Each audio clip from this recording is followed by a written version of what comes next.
Hi guys, good morning. பாருங்கள், எங்கேயோ வெடிஞ்சிடுச்சு. நான் நைட்டுக்கு 12 மணிக்கு டியூட்டிக்கு வந்தேன். டியூட்டியெல்லாம் முடிச்சிட்டேன். பாருங்கள், இதுதான் நம்ம கம்பெனி. பார்த்தீங்களா எவ்வளோ அழகாக இருக்குது பாருங்கள். காலையில் இப்போ மணி 5:30 மணி. பார்த்தீங்களா பாருங்கள், காலையில் 5:30 மணி ஆகுது. இந்த ரோட்டில் யாருமே இல்லை பாருங்கள். இதுதான் நம்ம கம்பெனி. பார்த்தீங்களா, இதுதான் நம்ம கம்பெனி. பாருங்கள் எவ்வளோ ஃப்ரீயாக இருக்குது பாருங்கள். ரோடு எல்லாம் யாருமே கிடையாது. ஜித்தா அல் புர்சியா. ஓகே, எனக்கு டியூட்டி முடிஞ்சு போச்சு. நான் தண்ணி கொண்டு வரதுக்கு போகிறேன்.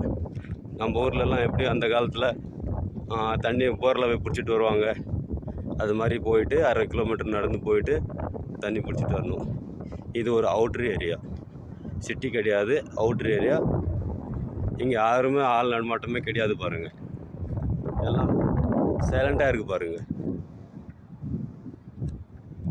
பாருங்கள், இது ஏடிஎம். இது கிராமத்தில், நம்ம கிராமத்தில் ஏடிஎம் இருக்குமா? கிடையாது பாருங்கள். இந்த கிராமத்தில் ஏடிஎம் இருக்குது பாருங்கள். சரிங்களா, சவுதி அரேபியா பற்றி யார் யார் பார்க்கணுமோ அவங்கெல்லாம் பாருங்கள். என் சேனலை லைக் பண்ணுங்கள், ஷேர் பண்ணுங்கள், சப்ஸ்கிரைப் பண்ணுங்கள். சரிங்களா, எல்லாம் சவுதி அரேபியா பற்றி தான் நான் போடுவேன். சவுதி அரேபியாவில் என்னென்ன நடக்குது, எங்களுடைய சவுதி அரேபியாவுடைய இந்தியன் லைஃப், நம்மளுடைய லைஃப் என்ன இருக்குது, அந்த லைஃப் தான் எல்லாமே இதில் போடுவேன். இதில் வந்து பொய்யான வீடியோ ஒன்றும் கிடையாது, எல்லாம் நிஜமான வீடியோ தான். இங்கே சவுதி அரேபியாவில் என்னென்ன நாங்கள் செய்கிறோமோ, நாங்கள் என்னென்ன கஷ்டப்படுறோமோ, எல்லாம் உண்மையான விஷயந்தான். நீங்கள் வந்து யாருன்னா சவுதிக்கு வர்றவங்க இருந்தால் இதை பற்றி நீங்கள் பார்த்து தெரிஞ்சுக்கலாம். சரிங்களா, இது ஒரு அவுட்ரு ஏரியா பாருங்கள். யாருமே இல்லை பாருங்கள். நம்ம ஊரில் வீடு கட்டுறாங்களா, அது மாதிரி கட்டுறாங்க பாருங்கள்.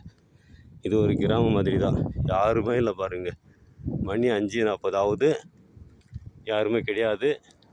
கிட்டத்தட்ட இந்த கிராமம் வந்து 25-30 வருஷமாக இந்த கிராமம் வந்து வீடெல்லாம் கட்டிட்டு வர்றாங்க. இன்னும் வந்து காலி இடம்லாம் இருக்குது. இந்த ஏரியாவில் வந்து பெரிய பெரிய வீடுங்கள்லாம் ரொம்ப கம்மி ரேட்டில் கிடைக்குதுன்றாங்க. நிறைய பேர் வந்து ஹவுஸ் டிரைவராக வரணுன்றாங்கல்ல. இந்த பாருங்கள், இதுவெல்லாம் ஹவுஸ் டிரைவருடைய வண்டி தான் நிற்கிறது. பார்த்தீங்களா எவ்வளோ அழகாக இருக்குது பாருங்கள் வீடுங்கள்லாம். பார்த்தீங்களா, ஹவுஸ் டிரைவர் வேலைக்கு வர்றவங்க பார்த்துக்குங்க. இது வந்து ஒரு கிராமம் மாதிரி தான், நல்லா அமைதியான இடம், அமைதியான ஏரியா. யாருமே ஒன்றும் கிடையாது, நம்ம இஷ்டத்துக்கு இருக்கலாம். சரிங்களா, பாருங்கள், சவுதி பற்றி தெரிஞ்சுக்கணும், யார் யார் தெரிஞ்சுக்கணுமோ அவங்கெல்லாம் பார்த்துக்குங்க. கண்டிப்பாக என் சேனலை லைக் பண்ணுங்கள், ஷேர் பண்ணுங்கள், சப்ஸ்கிரைப் பண்ணி வச்சுக்கோங்க. அப்போ தான் நான் போடுற வீடியோலாம் நீங்கள் பார்க்க முடியும்.